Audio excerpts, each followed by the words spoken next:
Usai muncul dengan wajah penuh perban, Lucinta Luna menangis umumkan pamit dari Indonesia.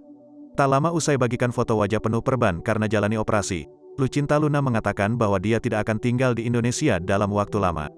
Untuk saat ini, di bulan ini, memang sudah waktunya aku pamit ya dari Indonesia.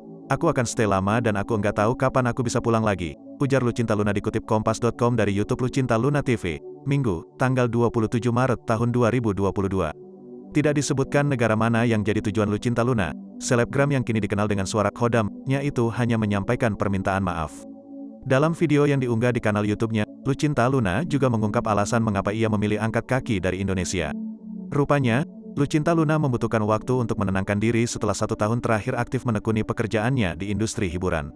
Pasca bebas dari penjara karena kasus narkoba, Lucinta Luna kembali ke industri hiburan sebagai sosok yang lebih ceria. Kemunculan Lucinta Luna dengan suara khodam-nya sukses menghibur publik.